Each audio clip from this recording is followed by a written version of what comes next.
Yeah, that should have been a win. That should have been a sweep. I'm annoyed. But 2 out of 3. You just want to win series at the very least. And the Yankees were able to do that. Took the first 2. Dropped the last one. But yeah, I'm not going to lie. You're playing against who I call Miami Pistons. This team is just so terrible that you were hoping that you could just sweep them and take the day off and then go on the road and go from there. Especially being home. But they didn't get off to a good start, and we'll talk about it all in this episode of BD4, episode 662 of the podcast. Welcome to the show. I'm your host, RJ, and let's just get right into it. We'll talk Yankees. Yankees Marlins. Let's do it. Welcome to the podcast. I'm your host, RJ Carbone. You are listening to BD4, where there's no better way to get your Yankees and Knicks analysis. We also do MMA. Yanks every series, Knicks every game, MMA on occasion. Let's get to it. Anthony for 3. Bang! That one goes down, and the game is tied. I'd like to take this chance to apologize to absolutely nobody. The Yankees are champions of baseball. Shaky the baking. Right here on the neophyte. Trying to close the show. She was doing a great job of feeding that. It's over.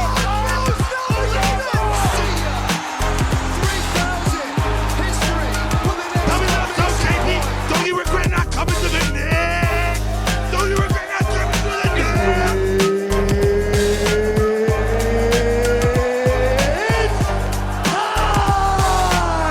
Game over.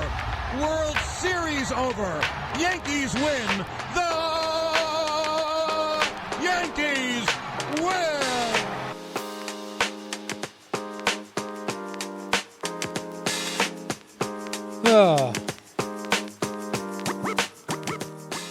All right. Welcome to the show, everybody. Welcome to episode 662 of BD4. Welcome to the podcast. I appreciate you tuning in, stopping by, listening, watching, however you're getting this podcast. Thank you. Thank you so much. Yeah, it was a tough loss today, but the Yankees still find a way to take 2 against the Marlins by winning the first 2 games of the series, and they fall to 10-3 now on the season, still in first place if we're looking. But yes, a couple of in-house things before we get going here. Jay Cousins was demoted before the series, and then they brought in this kid. I don't know that I want to pronounce his name because I'm not going to pronounce it correctly. He made his debut on Monday in Game 1 in the 9th inning. Clayton Andrews was DFA'd. Garrett Cole got through playing catch healthy for those who care about that update. Again, updates like that don't mean much to me. It's good to see him throwing. DJ took on-field batting practice, so there's that. Hitting the cage the other day, but he took on-field BP, and he is going to be traveling with the Yankees on this road trip coming up, Cleveland to Toronto. And then Tommy Kahnle is scheduled to throw a bullpen. I think they said either tomorrow, Thursday, or Friday. As I'm recording, it is a Wednesday night. The Yankees finished up a game against the Marlins on Amazon Prime Video. So this should be out by Wednesday morning / afternoon. And that's it as far as the in-house stuff goes. Again, the Yankees take 2 out of 3, fall to 10-3 after the loss today. But let's talk about it. Let's get to Game 1 of this series where the Yankees took it 7-0 with Nestor Cortez on the mound against young lefty Jesus Luzardo. Bottom of the 4th inning, you get your first crack. Anthony Volpe hits a 3-run bomb off of a hanging curveball from Luzardo. And then not long after, Juan Soto with a 3-run bomb himself off of a hanging changeup. And it's 6-0 Yankees just like that. The only other run in this game came in the 5th inning when Verdugo ripped an RBI single, and the Yankees would go on to win 7-0. So 7 runs on 9 hits in this game, 5 extra base hits, 5 walks, 9 strikeouts, a double play hit into, and they were 3 for 9 with runners in scoring position. Yeah, against Luzardo, they hit him well, man. 7 runs on him in 4 2/3 innings, so he's responsible for every one of them, and he didn't have it. He hung everything. This is a kid who I've been very high on. There have been talks about the Marlins possibly moving him at some point. And I've been one, I'll say it here, I'm not going to shy away. I have no problem moving a Jones for Luzardo. I really think Luzardo's that good. But I know that's probably a controversial take. But the Yankees, look, they took care of him, and that's what you want to see. He's not off to the greatest start, but I do believe he has very high upside, and the Yankees made him look foolish. Soto went 2 for 3 in this game, an opposite field double. He hit his first home run to the Yankee Stadium porch. He drew a walk, and he had 3 RBIs. Stanton in this game was 2 for 4 with a double. Anthony Volpe was 1 for 3, home run, walk, 3 RBIs. Verdugo, 3 for 3, walk, double, RBI. And Rizzo was 1 for 4. The hitless Yankees in this game, Trevino, a couple of walks for him. Birdie struck out twice. Glaber was 0 for 5, and Judge was 0 for 4. Nestor Cortez, we'll talk about him in a little bit. And then, again, Mezewski, I call him Juski because of that's how his name is spelled in the later half. He's got a very long name. Through an inning, no runs, no hits, only needed 4 pitches. Got the job done.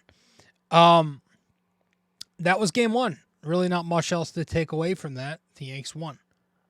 Game 2 on Tuesday, the Yankees took this 3-2. A lot less scoring, a lot more pitching. Carlos Rodon going up against the lefty A.J. Puck.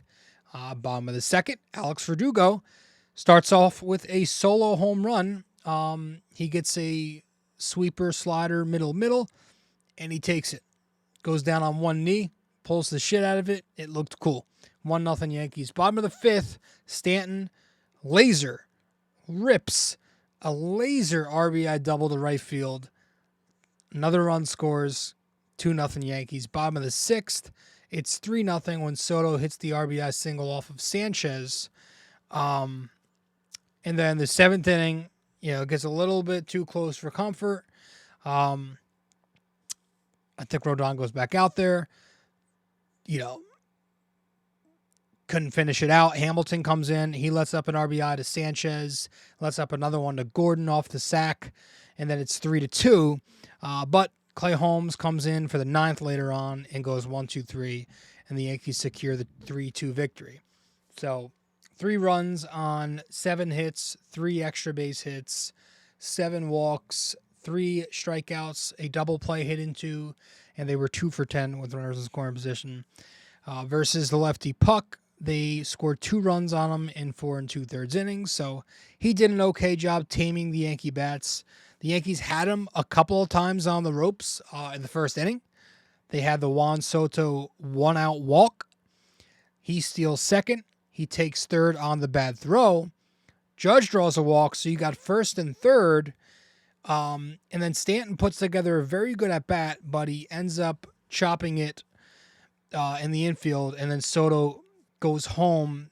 I think Stanton chopped it to 3rd. Soto goes on contact, and he wasn't close, and he's out at home.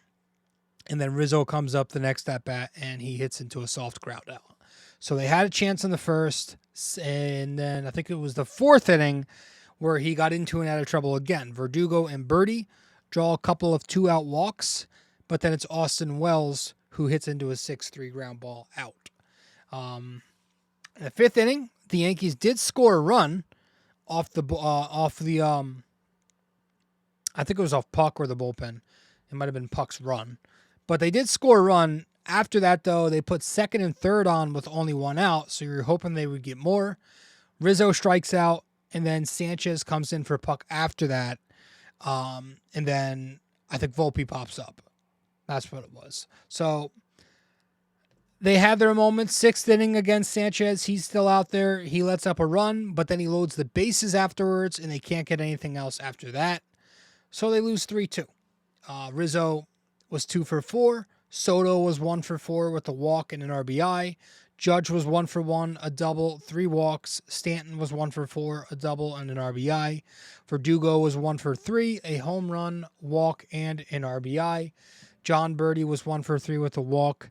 And your offers in this game, Glaber 0 for 5, Volpe 0 for 4 with a ground into double play, and Wells was 0 for 3 with a walk. Carlos Rodon pitched very well. 6+ innings, 2 runs, 0 earned runs, 4 hits, 2 walks, a balk, 6 strikeouts, no home runs allowed, only 89 pitches, and he got the win. The deserved, not the win. He got the no decision. He did deserve a win, but he got, no, he did get the win, didn't he? Yeah, he got the win. I'm all over the place. But no, I liked what I saw from Carlos Rodon. I thought he mixed it up very well in this game. You know, my big thing, even in his first 2 starts, while he was pitching decently, I wasn't like, man, he's been awesome, because it still felt like he was chucking and not pitching. You know, and in this game, I got to say, man, he really mixed it up. And this, if you want a promising sign from Carlos Rodon, and it's the Marlins, but that doesn't change the fact that he mixed his pitch mix up. He got into his bag, and he threw different off speed. His four seam, which he's usually at least 60% on, it went down to 53% four seam. Now, the velocity was down just a little bit of a tick, but he located it very well, and he played his off speed off of it. He went 18% cutter. That was his second most frequent pitch in this game. He was 53% four seam, 18% cutter, 17% slider, and then 11% changeup. So going to his changeup more, which that's the pitch I want to see him use. We talk about that a lot. You know, we talked about this in the offseason, how, you know, Matt Blake has worked on the cutter with him. He's adding that into his arsenal, but I really want to see him throw that changeup more, because it actually goes in a different direction than his cutter and slider. So that's a pitch I thought he was throwing very well. He threw it with a lot of confidence, a lot of conviction, and he had some really, really nice sequences with the changeup in this game, and then he threw one curveball. But yeah, like in the first inning, he was mostly off speed. You know, he strikes out Bell with the slider, but he set him up very nicely with some changeups. And then he strikes out Cruz to end the inning with a changeup. So I thought that was great. And then he went fastball in the second inning. He gets Garcia to strike out with the heat. And then with the runner in scoring position in the second inning, he strikes out Rivera going with a high fastball. Third inning, he goes high heat to Arias to strike him out. You know, and I loved to see him mix it up. Fourth inning comes, Josh Chisholm hits a double. He advances to third on the wild pitch, but then he goes cut fastball to Anderson, and he gets a ground ball, 5-3 ground out to Birdie. So it's nice to see him in rhythm and just going to his bag. You know, he got in trouble later in the 7th inning. I really wanted to see him go 7. He comes out there, he walks the first batter, then he doesn't get help from his defense when he gets the E5, and then he lets up the infield single, so he's pulled right after that, and then Hamilton unfortunately can't hold it. He lets the 2 inherited runners score, but I thought Rodon was really promising, and this is something I want to see how he builds off of this, because he'll be pitching against a very good lineup the next time out. I don't know if it's Toronto. Yeah. So he'll be pitching against a good lineup. I know they're struggling a bit, but they have the names. So I'm very curious to see how he builds off this.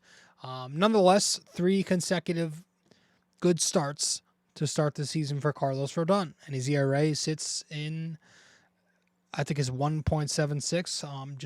This is off the top of my head, but good outing for him. And then again, the bullpen, 3 innings, no runs. Hamilton comes in, pitches 2 innings, lets up a walk, no runs, but 2 inherited runs score. He's been a little shaky lately, right? A couple outings in a row where he hasn't been good. Not getting a ton of swing and miss lately, but I think he'll be fine. And then Clay Holmes pitches an inning in the 9th inning there. No runs, no hits, no walks, gets a strikeout. And that's game 2, where the Yankees again win this one 3-2. Game 3 of this series, we'll get to that right now. The Yankees lose. That's the wrong score. Let's fix that. 5-2. Was it 5-2? Yeah. The Yankees lose this game 5-2. You had Marcus Stroman going up against Ryan Weathers, another lefty. Top of the 3rd, Stroman loses it. You could tell from the start he didn't have his best stuff. 3rd inning comes, Arias rips an RBI single. Then you get the Jake Burger kill shot, a 3-run bomb by Jake Burger to make it 4-0 Marlins. Bottom of the 6th, Yankees start chipping away a little bit. Stanton hits the solo home run off of somebody in Hoeing in relief. It's 4-1. 7th inning comes. Boone gets ejected on the Verdugo strikeout. The umpiring was pretty bad in this game. You had some tough calls to Verdugo, Rizzo, Judge. Bottom of the 8th, Juan Soto rips an RBI double off of Bender to make it 4-2. Yankees put together a little bit of a rally. Top of the 9th, you got the bad Volpe error, and that leads to a run for Miami. It's 5-2. They win. So the bats, I thought the lineup wasted a lot of opportunity late. Bottom of the 8th inning, you have Soto on second base after that double. Judge at the plate, and he strikes out swinging at a sweeper. And Scott comes in after that, and they go lefty on lefty with Stanton, which I thought was odd because Stanton, if there's one thing he has done the last couple of years, it's crush lefty pitching. So they go lefty on lefty with Scott, but he basically just pitches around him, which at the time, I was like, why lefty? But it made more sense. He wanted no part of Stanton. So he pitches around him. He puts Stanton on. So now you got first and second with 2 outs for Rizzo and Glaber after that. Well, Rizzo pops up, pretty uncompetitive at bat, and then Glaber comes to the plate and he strikes out swinging on a fastball. So that was a very wasted opportunity. And then the 9th inning comes, you got the John Birdie single, and then Volpe and Soto draw a pair of walks with 2 outs. So another prime opportunity for the Yankees. And who's coming to the plate? The captain, number 99, who hasn't done much this year, bases loaded for Aaron Judge, really has a chance to give the Yankees the walk-off win. And Judge pops up to center field. Game over. 2 runs, 6 hits, 2 extra base hits, 7 walks, 6 strikeouts, another double play hit into, and they were over 7 in scoring position. Off of Weathers, they scored no runs in 5 innings. Kids got great stuff. Again, Miami sucks, but you can't tell me they don't have really good young pitching. They have some stud young pitchers, which is like why I tell people to watch out for them despite this really horrific start. Like maybe in a year or two, they got to make some more moves, but like their pitching's good. They're going to have better outings pitching wise. It's not going to be this bad. Jesus Luzardo, not going to be giving up bombs. Obviously, they're pretty banged up right now. Alcantara's obviously out. And then, unfortunately, Yuri Perez is done. I don't know. Is Edward Cabrera hurt too? I don't know where he is. But, yeah, they got a lot of good young pitching, man. And this Weathers kid has a lot of good. He's got a good bag. But the bats didn't do much. Soto was 2 for 4, double, walk, RBI. Volpe 1 for 3, 2 walks, scored from first on that Soto double. Stanton was 1 for 3, homer, walk, RBI. Rizzo and Birdie 1 for 4, and then your hitless Yankees. Glaber drew 2 walks, struck out twice. Judge walked, struck out twice. Verdugo struck out twice. Trevino was just Trevino because he doesn't do anything offensively. And then pitching was, again, Marcus Stroman. 5 innings, 4 runs on 4 hits, a home run, 4 walks, 7 strikeouts, 95 pitches, and the loss. You know, it wasn't the Stroman that you got in the first 2 outings of the year. You know, he just didn't have the same command.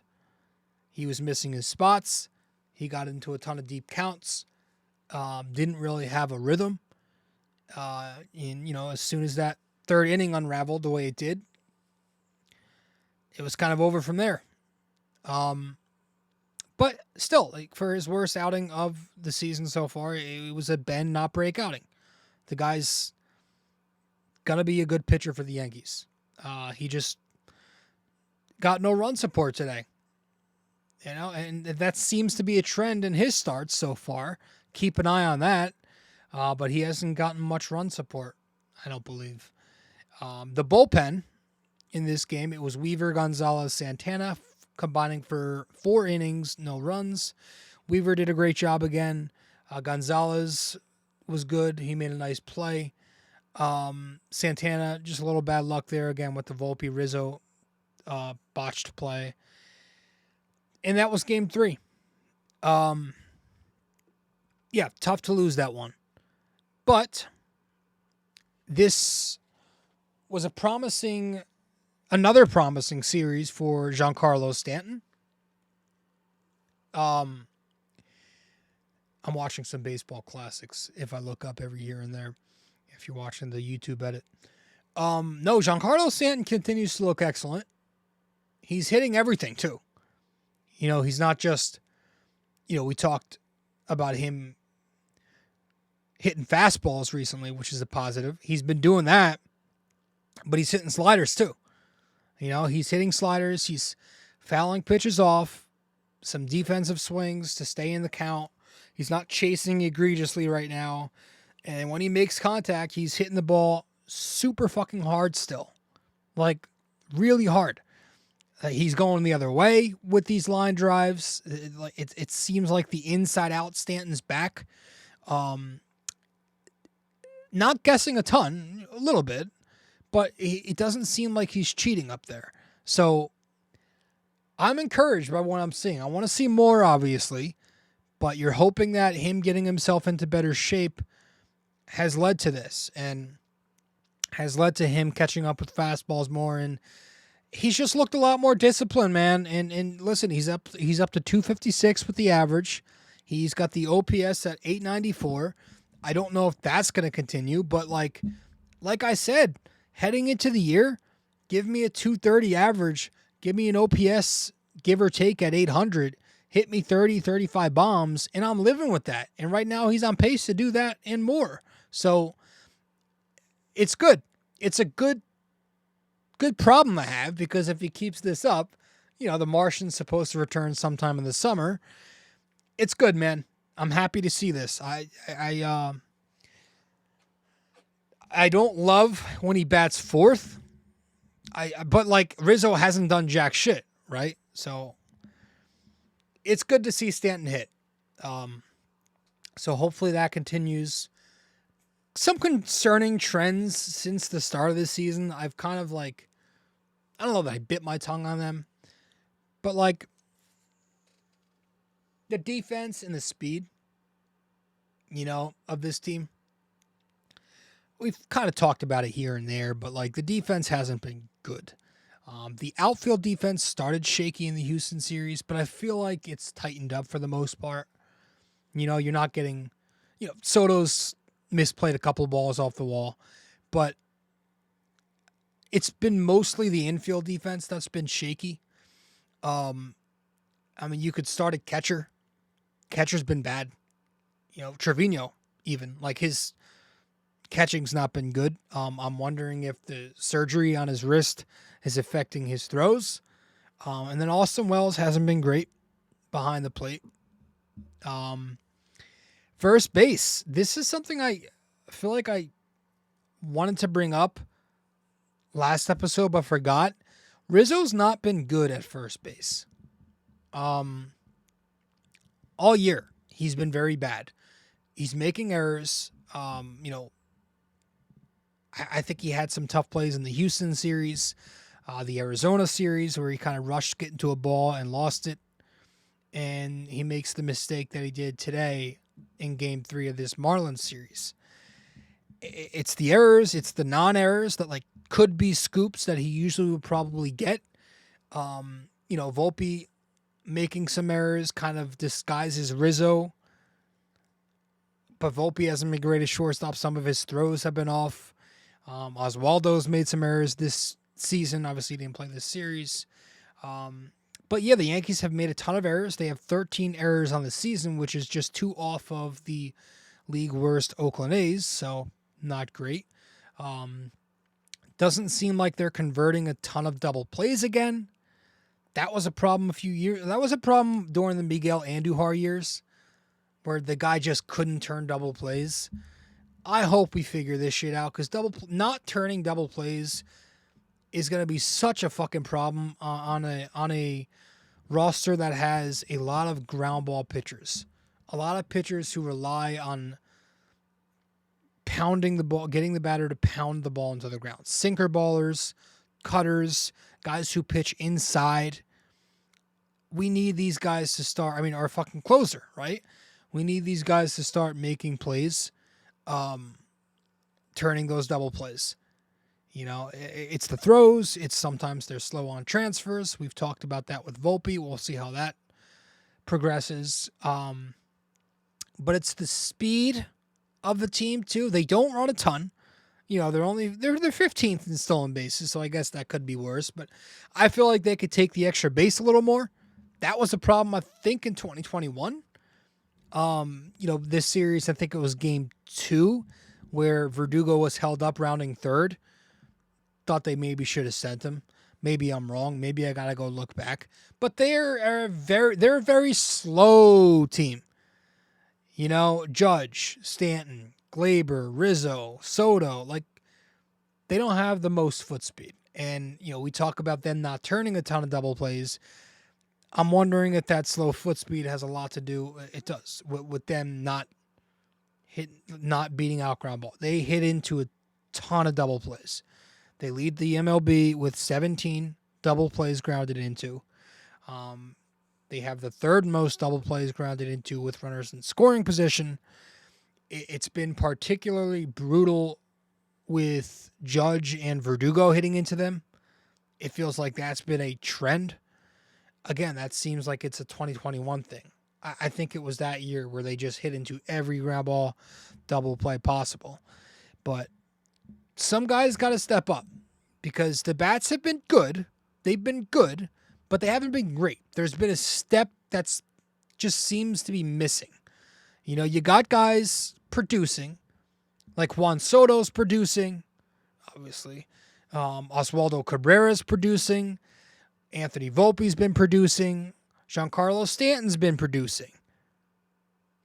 Everybody else is not really giving you much. Rizzo's not giving you much. He started to hit fastballs a little bit more, but he's cooled off. He did just face 3 left-handed pitchers this series after a decent Toronto series, so maybe we'll give him the benefit of the doubt, because he has been on base in 7 consecutive games. But it just doesn't feel like he's been hot yet. Alex Verdugo had a better series, picked up 4 hits, I think, got on base, produced some RBIs, but he's, a lot of soft contact. He's not done much overall yet. I would like for him to get going. And obviously Gleyber Torres, which we'll talk about that whole thing at leadoff, but he was moved down in the order because he's been just fucking awful. He was 0 for 12 in the series. Now, last episode, I think we applauded him for, getting on base in every game prior to this series. But at some point, he needs to start picking up these multi-hit games. That's the Gleyber that we got last year, right? He's not hitting. You're not getting catching production at the plate. Trevino can't hit. He's getting all these fastballs. It's not mattering. His at-bats have just been uncompetitive. And Austin Wells isn't hitting a lick right now.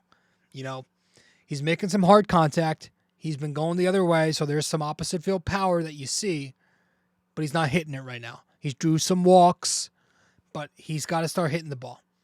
And then obviously, that leaves us with the big man, number 99, the captain. Aaron Judge has to start hitting. I'm not going to say I'm concerned.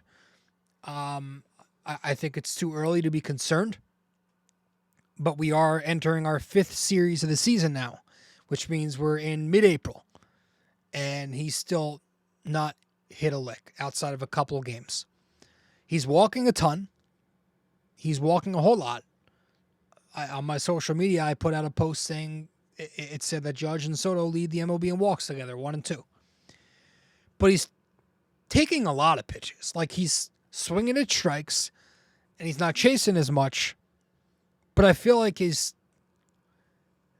strikeout rate is only 22%. Like, he's not, like, the numbers are there, but he's also not swinging until he gets to 2 strikes. I feel like so often, every time I look up, Judge is taking until he gets 2 strikes, then he swings. Like tonight in his second to last at bat. So, I don't know what that is, but he needs to start producing. We need the power. There's just been a lot of double plays, and who'd have fucking thought that? Man, Giancarlo Stanton would have the better numbers by miles at this point. But I just hope he's healthy. I don't want in a couple days we find out that Judge's oblique has been re-aggravated from spring training, and I don't know. He didn't get the off day today. Some people were expecting him to get the day off because the Yankees, in the past, they've liked to do the double day off with tomorrow being off. But he played. He's just not been good at all. Now, maybe he's fine. Maybe he's healthy. He's just starting very, very, very, very, very slow. Because you go up and you look at his Baseball Savant page. I just spit. His Baseball Savant's still all very red. So that's a positive. He's hitting the ball hard. Again, he's staying in the zone. So we'll see. But overall, he's going to be the key. Once Judge starts hitting, I feel like that's when this lineup's going to take the next step. They're still top 10 in a lot of categories. They're borderline top 10. The at-bats are still very elite. I'm sure they still probably are top 3 in pitches per at-bat, plate appearance. But I just feel like they need to take it to that next level, which they haven't done that yet. The pitching's kind of carried, let's be honest. I think there's only been 3 games on the year where they've let up more than 5 runs. But the offense, the lineup hasn't produced a ton of offense yet. I'm just waiting on that to come through. And they got a big test up next. But Boone's decision-making. I did want to talk about Boone's decision-making this series. A few things. And we'll do that when we return from our break here on BD4. Stay with us. You can follow us on social media as well.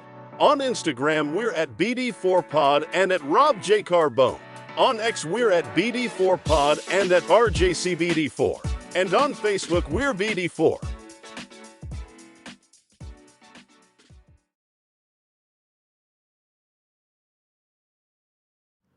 Yeah, so couple things with Boone's decision making in this series. I didn't like today's game, game 3, where he lets Trevino bat in the 7th and was it the 7th and 8th inning or the 7th and 9th inning? The 7th and 9th inning. I don't understand why he keeps sticking with him. Last episode we had the controversy with him batting late in the game and them not going to Oswaldo or Wells. Again, he can't hit. He's not a platoon guy, so he's not a guy where you figure, oh, well, Trevino's a righty. There's a lefty on the mound. That's why he's staying in. Like, no, he's not a hitter. He can't hit either side. He just hits lefties better because he's been so bad at righty and less bad on lefties. Like, he's not a hitter. And then the 9th inning comes. There's a man on first base. There's 1 out. that's a perfect time for Oswaldo Cabrera.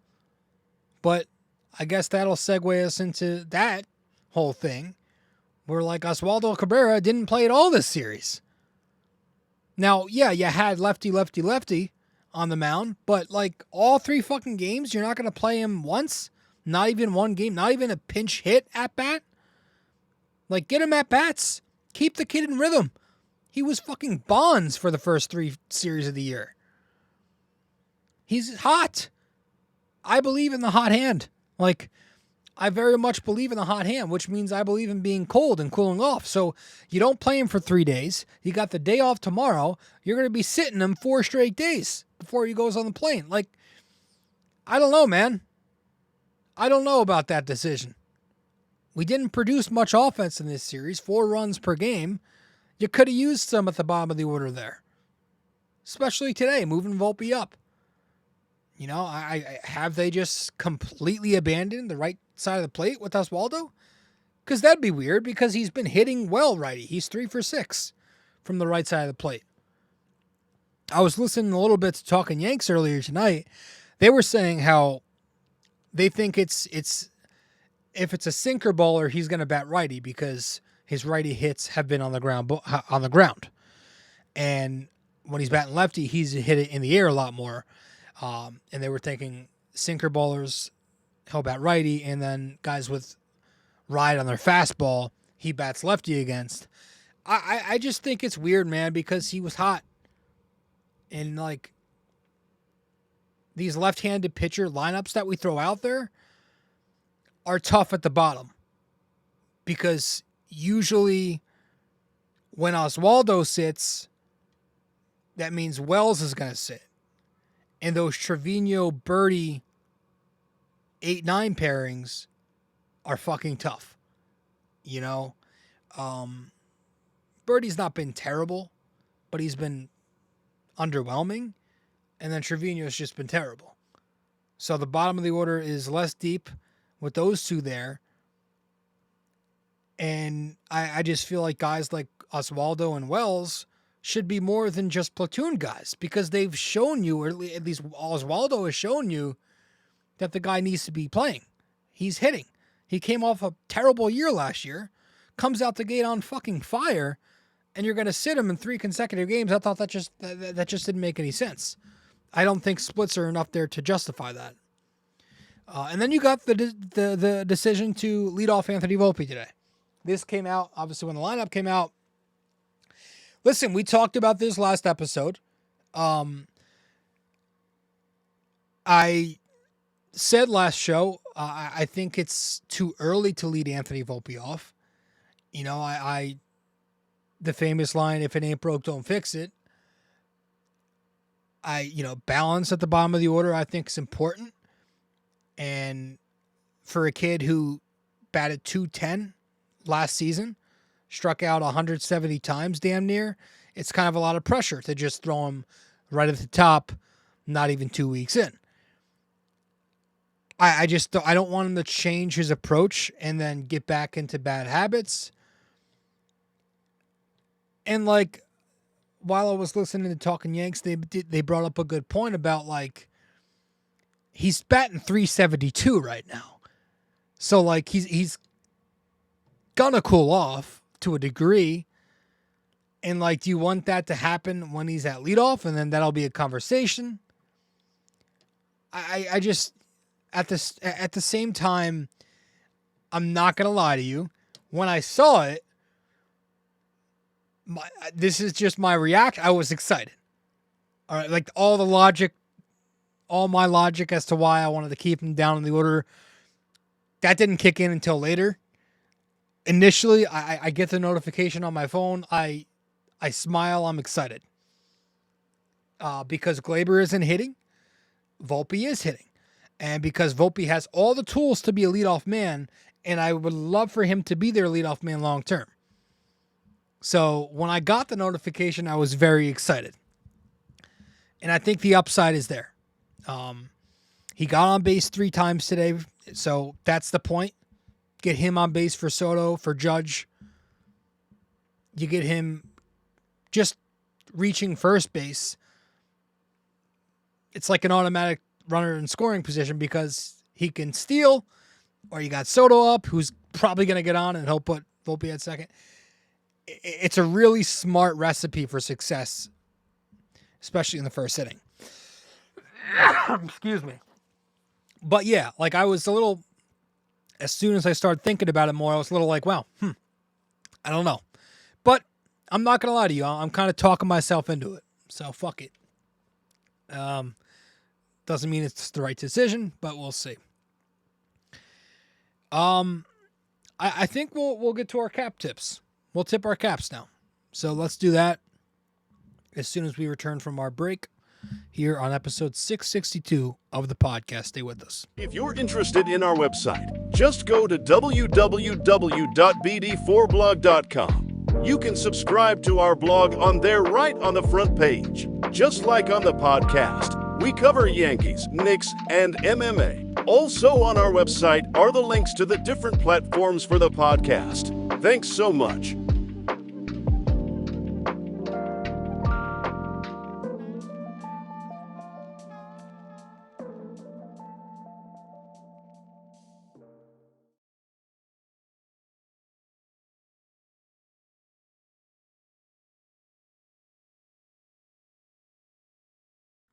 Welcome back to the show. Episode 662 of the podcast. Thanks for tuning into BD4.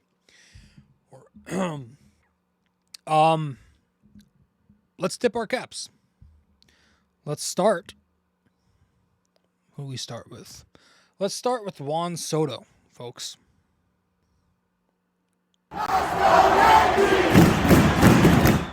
Juan Soto this series, 5 for 11, 455 average, a 1968 OPS, 2 doubles, a homer, 5 RBIs, 3 walks, 2 runs, 10 total bases, and a stolen base.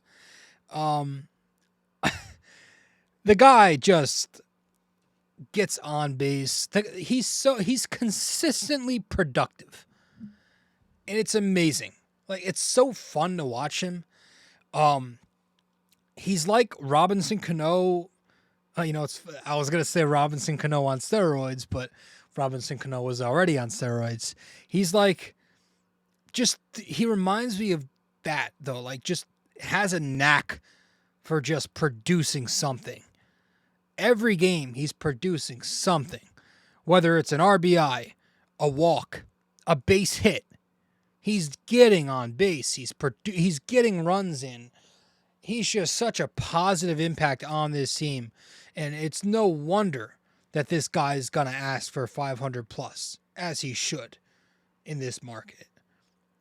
So Juan Soto, who's 5 for 11 this series, and on the year is batting .360 with a 10.08 OPS, 12 RBIs in 13 games, 11 walks. My gosh, Juan Soto is getting his second tip of the cap this season.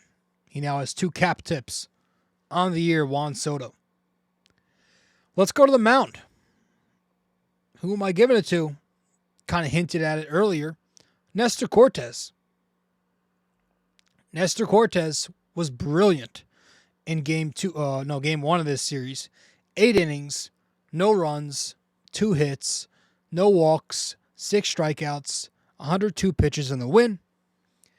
This was a very encouraging start for Nestor Cortes. I thought he looked wonderful. I thought he was efficient, very efficient, and just in rhythm. And him going 8 like this saved the bullpen. He was very just working quickly. He retired the first 10 in a row to start the game.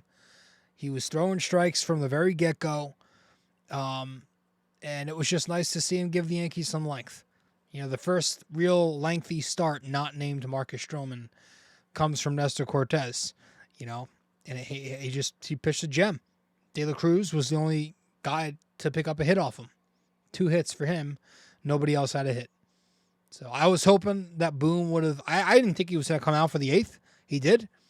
And then when he got out of the 8th with only 102 pitches, I was wondering if Boone was going to let him at least start the 9th. But I think if his pitch count was like 8 or 9 pitches less, probably would have. But, he's coming off the rotator cuff. It is April, so whatever. But, yeah, I thought he was great, man. He was mixing up his pitches. He went off speed early. He mixed in the changeup a little bit later. Overall, 42 four seams, 31 cutters, 16 sweeper slider, 11 changeup, and 2 sinker. It was very Nestor Cortez-like pitching, right? Where he was expanding the zone inside, elevating the fastball, keeping guys off balance with the changeup, and just, of course, he mixed up his delivery in the beginning of the game, going with the antics, where he's just fucking up with the delivery, fucking around with his delivery.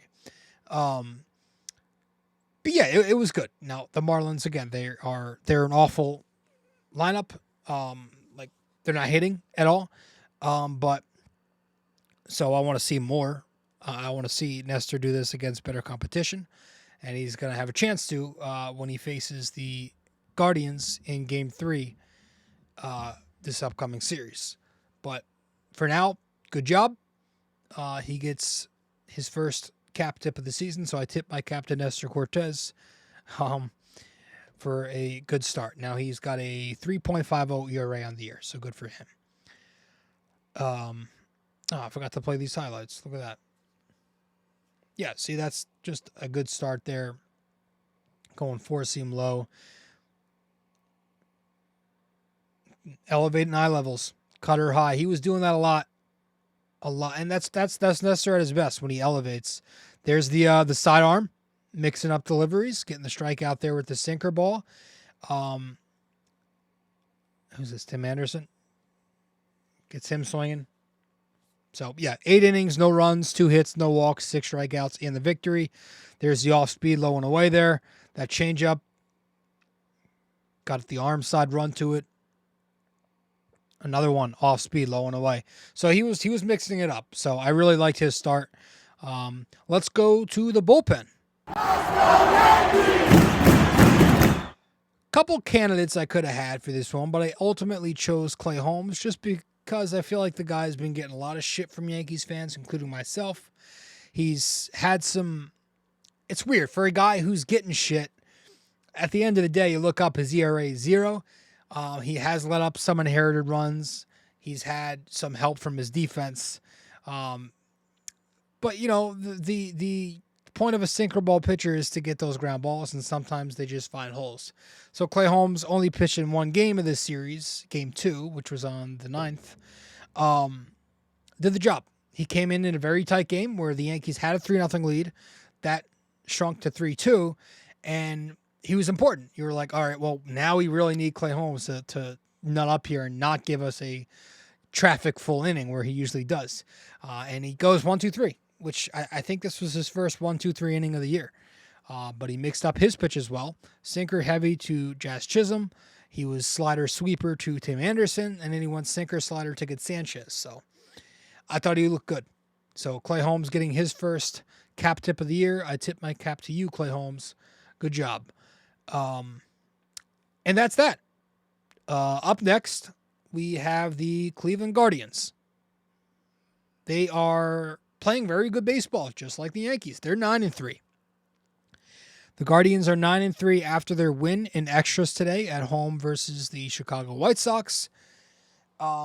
They've been pretty good on both ends, similar to the Yankees. They're hitting the ball well in very Cleveland Guardians fashion, where there's not a ton of power, there's not a ton of walking, there's just a lot of hitting, a lot of base hits, some doubles. Josh Naylor is scorching hot right now. Jose Ramirez is producing. That fucker Kwan, who's just a pain in the ass every time the Yankees play him. I remember him from the playoffs. He's hitting well. Estevan Florial has been playing for them, so they'll see him. And they're pitching well right now, too.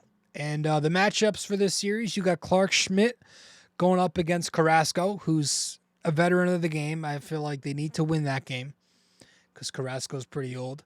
And then it's a little fun matchup. You got 2 young pitchers on Saturday with Luis Gil going up against Tristan McKenzie. And then game 3 of the series on Sunday, it's Nestor versus Logan Allen. Allen's a guy who has not pitched in baseball since 2022 when he threw a whopping 7 innings. And he's also just been very bad. So they need to win that game. So I would like 2 out of 3, but it's going to be tough. Hopefully they get some help from guys who have not helped them out, Judge, and we'll see what happens. So, folks, that's it. I think we'll wrap it up here at 50 minutes. I appreciate you all tuning in. Let's head to our final break, and then we'll wrap it up with our trivia when we return. Stay with us. Studio 69 Productions is a podcast production agency created by Leo Rodriguez to allow content creators to market their podcast. It's an online platform that will market your podcast or any other project that you're working on.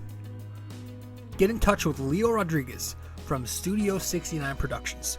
You can find Studio 69 Productions on Instagram at Studio69NJ. Studio 69 Productions, where dreams are heard and born.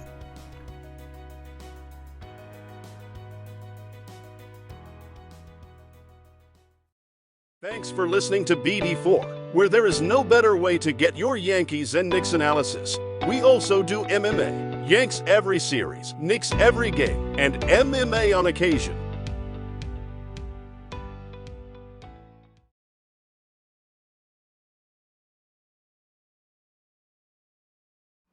All right. Welcome back to the show, episode 662 of the podcast. Thank you for tuning in. Thanks for listening. Maybe you're watching on the video edit on YouTube or Spotify. But if you are listening on Apple Podcasts, be sure to give us a 5-star rating and review. Download these episodes. Share these episodes. Folks, let's wrap this up with our NYY, NYK, MMA trivia question of the day.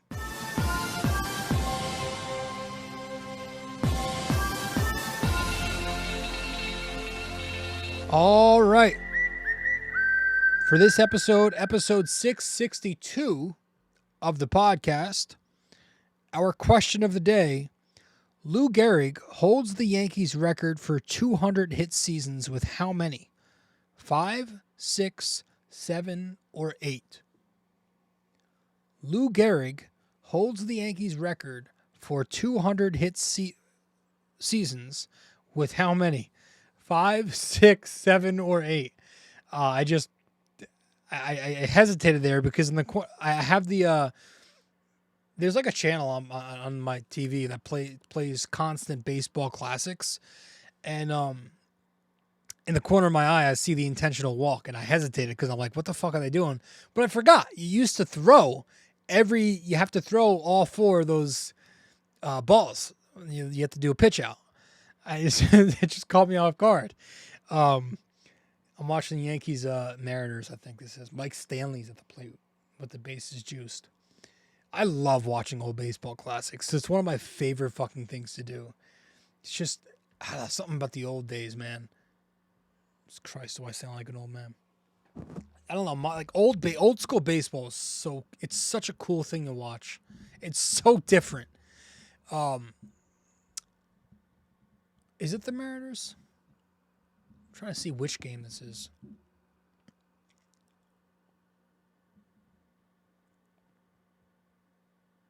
The definition's not good. It's literally classic. Yeah, it's the Seattle Mariners.